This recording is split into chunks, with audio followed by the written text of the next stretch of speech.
दोस्तों स्वागत है आप सभी का अपने यूट्यूब चैनल पर। तो आज हम बात करने वाले उत्तर प्रदेश की एक और लोकसभा सीट के बारे में। जी हाँ, आज हम बात करने वाले आंवला लोकसभा सीट के बारे में। इस सीट पर नीरज कुमार मौर्य वर्सेस धर्मेंद्र कश्यप। नीरज कुमार मौर्य जो है वो सपा की तरफ से कैंडिडेट है, जबकि बीजेपी की तरफ से धर्मेंद्र कश्यप है। हालांकि वो फिलहाल अभी सांसद भी हैं। तो 2019 के आंवला लोकसभा सीट पर कड़ा मुकाबला देखने को मिला था। बीजेपी ने धर्मेंद्र कश्यप को चुनाव मैदान में उतारा तो सपा और बसपा के बीच जो चुनावी गठबंधन था उसके वजह से यहाँ बसपा के रुचि वीरा को टिकट दिया गया था। तो धर्मेंद्र कश्यप को चुनाव में कम से कम 50% से ज़्यादा वोट मिले थे। लोकसभा चुनाव को लेकर उत्तर प्रदेश में सियासी पारा चलता जा रहा है। यहाँ सभी प्रमुख दल अपनी तैयारियों में जुटे हुए हैं या जुट चुके हैं और अपना कैंडिडेट भी घोषित कर दिया है। रुहेलखंड क्षेत्र में पड़ने वाली बरेली जिले में भी हलचल बनी हुई है, जिसमें 2 लोकसभा सीटें आती है। इसमें पहला आंवला लोकसभा सीट भी शामिल है। यह क्षेत्र अपने आंवले की खेती के लिए जाना जाता है। यहाँ पर बड़ी संख्या में आंवले का पेड़ पाए जाते हैं। आंवला लोकसभा सीट पर भारतीय जनता पार्टी का कब्जा है। फिलहाल प्रदेश की सियासत में आंवला सीट हमेशा से चर्चा में रहा है और समाजवादी पार्टी समेत विपक्षी पार्टी की कोशिश है कि बीजेपी का गठबंधन जारी इस सीट पर सेंधमारी किया जाए। हालांकि समाजवादी पार्टी या जो बसपा हो, वो दोनों का कोशिश है कि यहाँ पर जो बीजेपी का कब्जा है लगातार 10 सालों से, उन्हें तोड़ा जाए, उसमें सेंधमारी किया जाए। उसके लेकर के हर संभव कोशिश की जा रही है और जातिगत समीकरण बिठाया जा रहा है। आंवला संसदीय क्षेत्र के तहत 5 विधानसभा सीटें आती हैं, जिसमें शेखुपुर, दातागंज, फरीदपुर एससी के लिए रिजर्व है, बिथारी, चैनपुर और आंवला सीट शामिल है। इसमें फरीदपुर, बिथारी, चैनपुर, आंवला सीट बरेली जिले में पड़ता है। शेष दोनों सीट बदायूं में आती है। 2022 के विधानसभा चुनाव में शेखुपुर सीट पर समाजवादी पार्टी को जीत मिली थी। शेष चारों सीट पर बीजेपी के खाते में गए थे।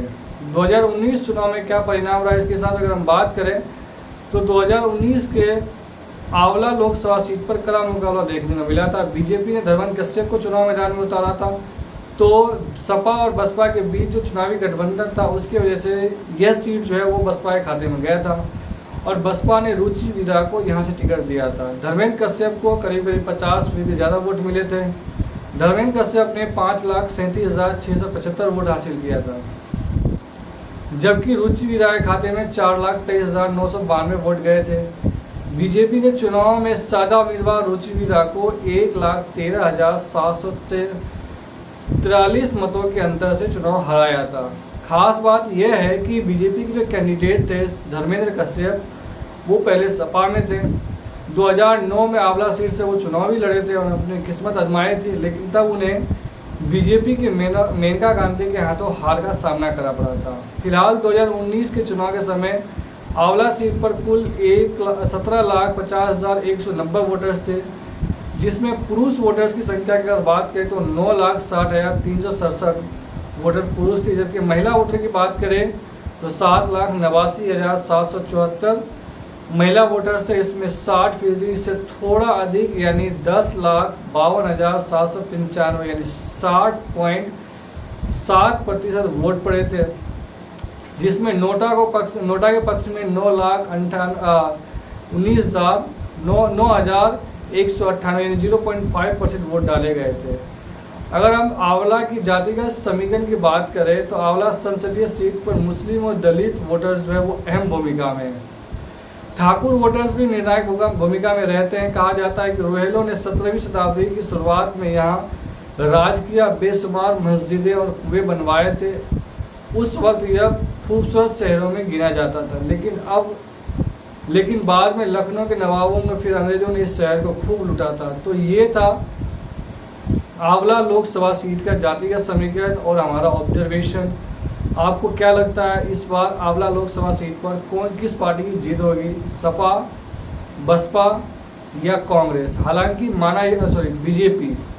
हालांकि माना ये जा रहा है कि सपा और बीजेपी के बीच मुख्य मुकाबला है। हालांकि बसपा ने यहाँ से एक मुस्लिम कैंडिडेट को उतारा है, तो ऐसा माना ये जा रहा है कि त्रिकोणीय मुकाबला होगा। लेकिन संदेह ये भी जताया जा रहा है कि बसपा की तरफ जो मुस्लिम कैंडिडेट दिया गया है वो सपा की वोटों को काटेंगे, न कि बीजेपी के वोटों को, क्योंकि क्षत्रिय समाज जो राजपूत समुदाय है उनका जो हमेशा से झुकाव बीजेपी की तरफ रहा है और वो हमेशा बीजेपी को ही वोट करते हैं। हालांकि देश के कुछ क्षेत्रों में इस बार क्षत्रिय समाज की नाराजगी खुलकर सामने आई है। जो बीजेपी के एक बड़े नेता केंद्रीय मंत्री पुष्पेंद्र सिंह रूपाला के बयान से विवाद बढ़ा था क्षत्रिय समाज में और पूरे गुजरात में उसका विरोध हुआ था। उसके बाद देश के अलग अलग क्षेत्रों में कोने में जो है पुष्पेंद्र सिंह रूपाला का विरोध हुआ और क्षत्रिय समाज ने कई जगह सभाएं की, उसने कसम खाया है कि इस बार बीजेपी को वोट नहीं देंगे। लेकिन मेरा अपना ऑब्जर्वेशन है और मानना है कि चाहे कितना भी क्षत्रिय समाज कसम खा ले, वोट तो बीजेपी को ही जाएगा। हो सकता है कुछ % वोट जो है वो छिटक जाए बीजेपी के हाथों से, लेकिन वोट जो है 90% वोट अगर हम बात करें क्षत्रिय समाज की तो वो बीजेपी को मिलने वाला है और 10% वोट विपक्ष के खाते में बटेगी। तो आपको क्या लगता है इस बार आंवला लोकसभा सीट पर किसकी जीत होगी और कौन हारेगा? आप हमें कमेंट में बता सकते हैं। चैनल पर नए हैं तो प्लीज़ चैनल को लाइक, शेयर और सब्सक्राइब कर दें। धन्यवाद।